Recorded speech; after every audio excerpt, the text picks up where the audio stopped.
जय श्री राम दोस्तों आज मैं एक ऐसा सवाल लेकर आया हूँ जो सदियों से इंसान पूछता आया है, भगवान को किसने बनाया। ये सवाल बहुत गहरा है।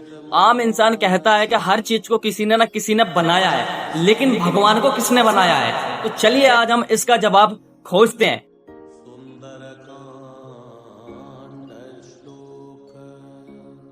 दोस्तों किसी न किसी चीज का कारण होता है बनने का, लेकिन मैं आपको बता देता हूँ, अगर ये कपड़ा बना हुआ है, ये शर्ट बना हुआ है तो उसका कारण है दर्जी। अगर घर बना हुआ है तो उसका कारण है इंजीनियर।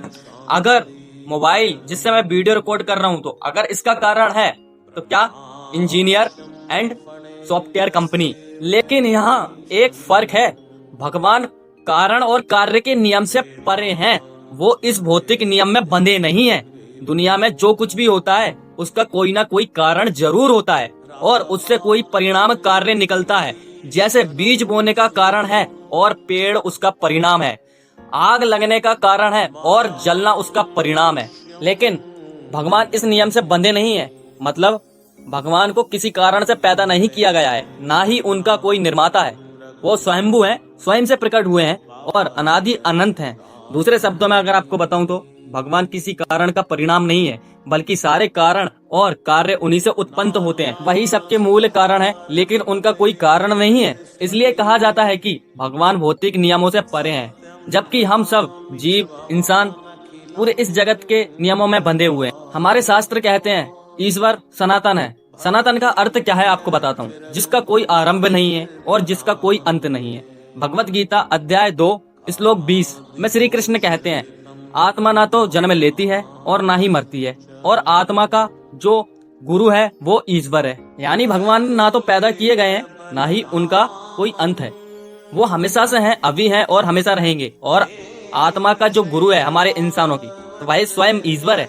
मतलब जैसे सूर्य की किरण निकलती हैं, वैसे ही भगवान से आत्मा का अस्तित्व है। अगर आत्मा अमर है तो उसका मूल अर्थात भगवान भी अमर है और सनातन ही होंगे। विज्ञान कहता है कि ब्रह्मांड की शुरुआत बिग बैंग से हुई, लेकिन बिग बैंग से पहले क्या था, उससे पहले कौन था, विज्ञान वहां चुप हो जाता है।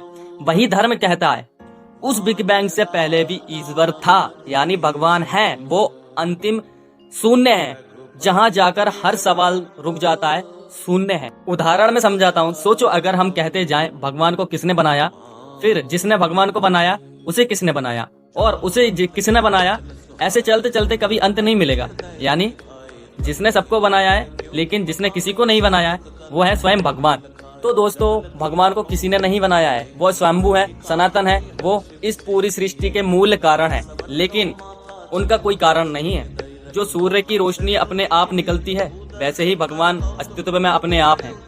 हमें भगवान को समझने से ज्यादा उनकी शरण में जाने की जरूरत है। यही जीवन का असली रहस्य और सच्चाई है। आप भगवान की शरण में जाओगे तो आपको खुद इस सृष्टि की रचना समझ आ जाएगी कि क्या है क्या नहीं, विज्ञान भी समझ आ जाएगा पूरा। जय श्री राम दोस्तों। अगर वीडियो अच्छा लगा है तो इस वीडियो पर जय श्री राम की कमेंट जरूर करना और 2 लोगों को शेयर जरूर करना, जिससे उनको भी अगर मैंने 100% दिया तो 1% तो समझ आएगा ही आएगा। तो जय श्री राम दोस्तों। वीडियो को बिना स्किप किए एक बार और सुन सकते हैं आप।